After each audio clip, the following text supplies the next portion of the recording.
Hi everyone, it's Melbourne YouTube channel. Welcome back to another video on my channel. And today we're going to be recapping round 1 of the AFL season. Look guys, before I do jump straight into it, if you are returning magpies, please like and comment. If you are new to the channel and you like the videos I'm making, please like, comment and subscribe. It means the world to me. If you that much support does mean a lot. Now I'm going to recap the AFL season. Now Richmond versus Carlton Thursday night. Now a day before my birthday. It was interesting to see how we went about it, because that was a really good performance by Carlton. Played 3.5 quarters of good footy. A few mistakes in between that, not allowing Dustin Martin to, no one picking up on Dustin Martin and taking a mark and having a shot and go. Now, yeah, he might have missed a few, but he's such a dangerous player, and at the end of the day,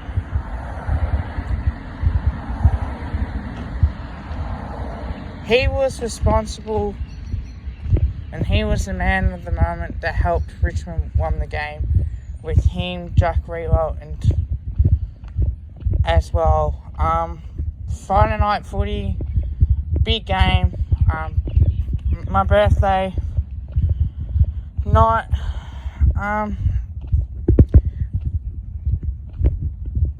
There was hugging and shaking hands. I didn't like the hugging part, to be honest.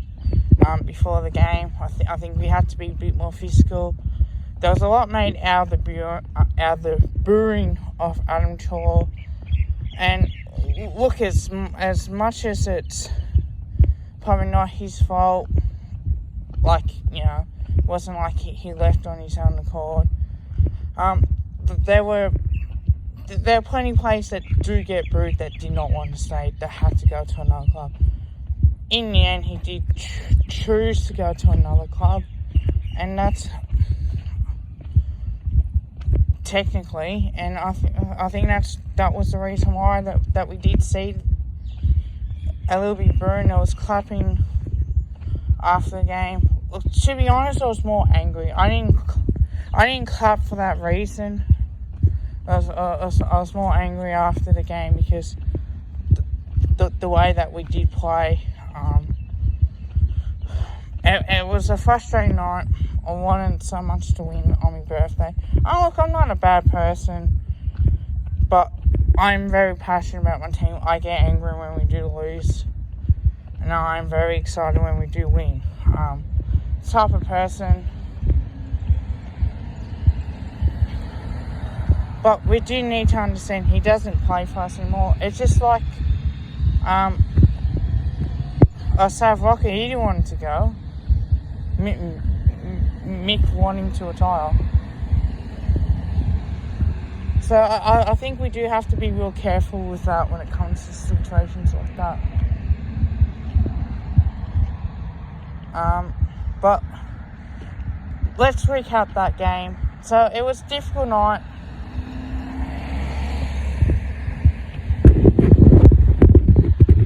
We weren't up to it.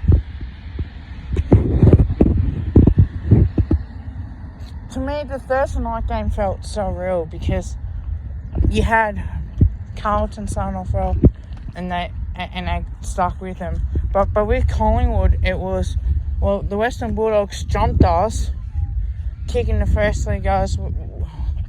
Our plan was to attack.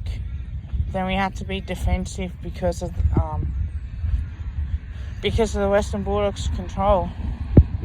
And as I said in the play range videos, Brother Grundy, I don't know if I did say it or not. I can't remember. But to me, Brody Grundy got outworked. Having the Western Bulldogs was smart, having 2 ruckmen in, and it's not always going to work. And I think because Bloody Grundy dominated Team English the last 3 times that we played against them. It does help that a little bit when he does dominate, but because they picked up a ruckman in a free agency to try and help them to develop Team English, it just really sets up the game. Adam Shaw got booed off his first touch. I know there's people on the Collingwood pages on Facebook that, they weren't happy with it. They said it was disgusting, mate. And he got a clapped in the last quarter. So you win. You doom if you do, and you doom if you're not. Sort of type situations. But in the end, felt like we had our chances in front of goal. We weren't good enough on Friday night. Martin was out. I think at one stage it was more than 16 points. It was like 24 points or something. And as bad as we played, we managed to peg him back and tell him lose by 16 points in our first round 1 game without Adam Shaw, James Stevenson, and also Tom Phillips.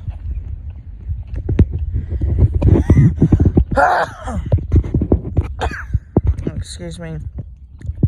Now, Melbourne took on Fremantle on Saturday. Now, this game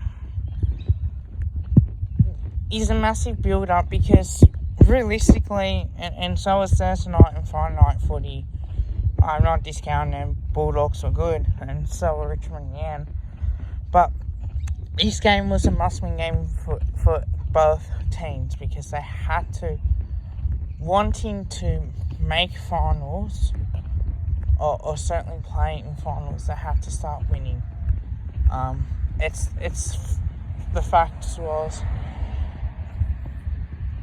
Melbourne had to win this game, and picking Melbourne certainly got me thinking that, if they're fair income and they want to start improving and playing finals, I think they had to win this game. But Fremantle, to me, they're up on the rise.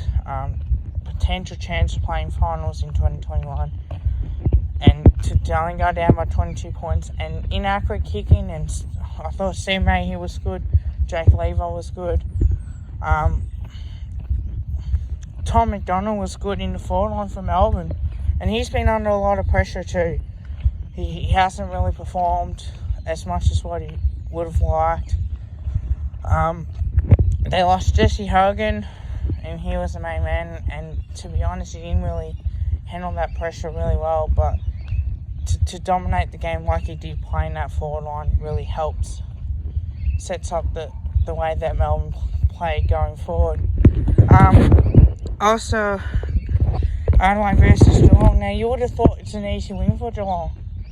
Geelong had everything to play for. The hunger would have been there from last year. But Adelaide were good. Taylor Walker was good, taking those marks, kicking goals. Really showed the way that Adelaide can play moving forward. And I thought Matthew Nicks was really good in the coach's box. Now, there were concerns that Geelong were more worried about the rule changes and all that sort of stuff instead of focusing on the game. But Adelaide win by 12 points in the end. It was a really upset win, a really good win for the footy club. It can certainly help build the way that they want to play, and I think they are going to improve in a lot of areas as well. Can't deny that. Essendon versus Hawthorn. Now, Essendon were over Hawthorn in the first half. 40 points in front, dominated the first half. Would have been like how much concern was this, and True Footy was live streaming this particular game and going between that and Brisbane versus Sydney. And then out of the blue, Hawthorn just came out and made a huge comeback, kicking 8 goals or something in the third quarter. And it was real tight in the end. Devon Smith put Essendon back in front until Tim O'Brien took a great mark, sort of like an uncontested mark, and really, really performed well. Went back, snapped the goal, put the Hawks in front, and they hang on and won that game by a couple points. In the end, it was a 1-point ball game in the end.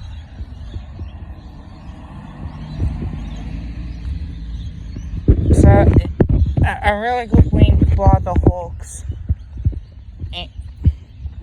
And I would say Essendon choked.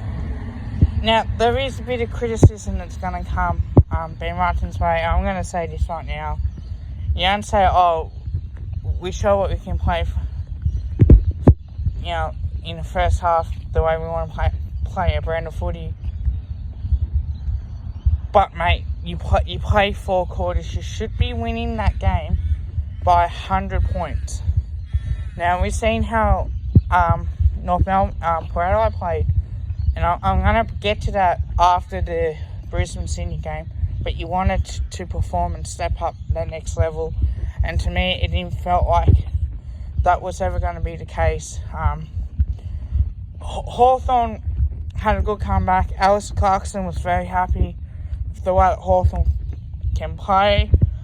On the day, Hawthorn are a good team. So you got to respect them. I don't think they will play finals.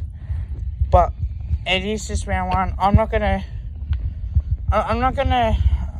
go off off one game. I want to see this as a pattern of behaviour on how teams are going to play, and I think that's very crucial, important as well. Also, we got Brisbane versus Sydney. Now that was an upset. Brisbane played in a prelim against the Cats. They lost that one, and you would have thought that they come out firing and really show Sydney on how to play, but it was the other way around. Judge Enderhead did step up and I think kicked the goal, but other than that, I think Sydney's youngsters were too good. The way they took so many marks inside 50, uncontested in the end, just made that their ball movement was so good. And while it was tight early on, Sydney just came out firing in that second half and really got the job done, which I thought was really good. North Melbourne versus Port Adelaide. Now, 2 teams, I would think, with Port, that if they want to be a top 8 contender, top 4 contender, they have to start winning games of footy and getting hungrier. And that's what happens. After losing to a tight game against Richmond, the prelim at home, they really came out. And also Fantasia kicking 4 goals for them really helped. James Stevenson had a good game too. 7 marks, 33 possessions. It was a really shining light, but wasn't always going to be enough. You knew that with the likes of Charlie Dixon in that forward line and the way that Travis Boak plays as well, really got the game going as well. Now next, I do want to talk about Giants versus Saints. Now this game, to me, St Kilda, if they really needed to win, they lost the semi-final against the Tigers. GWS didn't make the finals. People had the Giants in that top 8 bracket. I know I didn't because they lost so many players. But for me, one good thing that I did like about the Giants, the way that went about it, was Toby Green took a mark of the year. But the way that the younger players has stepped up as well and not always relying on 1 or 2 players. So they took some big steps in then. It was a real tight game. Controversial holding the ball decision. The Saints were up at that point. I'm pretty sure the umpires would come out and admit that. But Tim Embry, stepped up to the plate and really performed well. Jack Billings, an amazing goal. How he managed to kick that. And Dan Butler, a very good crafty player, shows what he can do. And if they want to continue to perform, I think that you'll get that during the home away season. Very good win by the Saints. And Jack Higgins really played well, I thought, for the Saints after getting traded to cut from Richmond to St Kilda. And you just thought as well after that it was going to be one of those games where it could have gone either way. It was very tight early on, and the way that the Giants did play, it was wet and slippery. It's all about how you get onto your foot. And eventually did work. That I know there's noises in the background, but I will repeat that. I thought that the game was real tight in the first half, and the way that the Saints did play, I thought it was a really good team effort. Brett Radden would have been happy, got their tick for that, and now move on to the next game.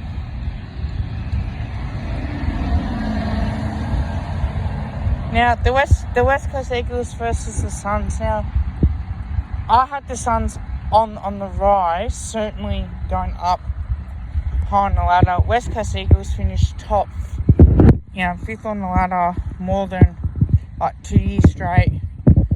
But 2019, they lost to the Cats in the semi-finals, and we thought maybe that's the hunger for them to step up. 2020, they didn't start the season off well, being the hub. They came home, they dominated home, had to go back in the hub again. Played against my boys in the elimination final. We won by a point, knocked the West Coast Eagles out. Really good win for us. So the Eagles would have been disappointed with that and want to be top 4.